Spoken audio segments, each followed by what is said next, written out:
উপরে চাকচিক্য, ভেতরের চিত্র ভয়াবহ।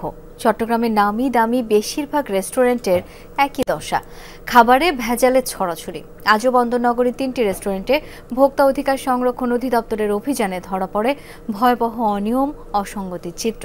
1,20,000 টাকা জরিমানার পাশাপাশি সতর্ক করা হয় তাদের।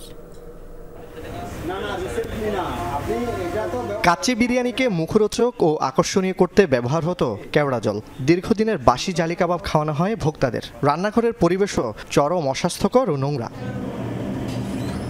চট্টগ্রাম মহানগরীর জিসি মোড়ে কাচ্চি ডাইন রেস্টুরেন্টে ভোক্তা অধিকার সংরক্ষণ অধিদপ্তরের অভিযানে ধরা পড়ে এই চিত্র। তাৎক্ষণিক ধ্বংস করা হয় এসব খাবার ও উপকরণ। আমি এখানে স্বীকার করতে সবার সামনে তো বলতো, যেটাই হয়েছে দু একটা বলতো সবার সামনে স্বীকার করতাম তার সামনে।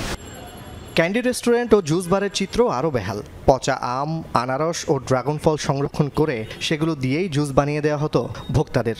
অপরদিকে কেএফসি রেস্টুরেন্টে ব্যবহৃত মিউনিজে নেই উৎপাদন ও মেয়াদ উত্তীর্ণের তারিখ।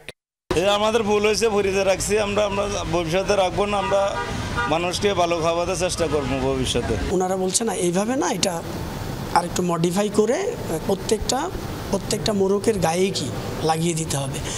তো আমাদের প্রত্যেকটা মোড়কে না, কিন্তু আলাদা আলাদা করেছিল। এসব অনিয়ম ও অসঙ্গতির জন্য প্রতিষ্ঠান 3টিকে 1,20,000 টাকা জরিমানা করে অভিযান টিম। 3টা প্রতিষ্ঠানে আমাদের 1,20,000 টাকা জরিমানা হয়েছে। আমাদের তদারকি থাকবে। আমরা বিষয়গুলি যেটা আজকে দেখলাম, এগুলি আমরা পুনরায় এসে আবার আমরা যাচাই করে দেখব যে এটা কতটা তারা প্রতিপালন করছেন। জুবাইর ইবনে শাহাদাত, যমুনা নিউজ, চট্টগ্রাম।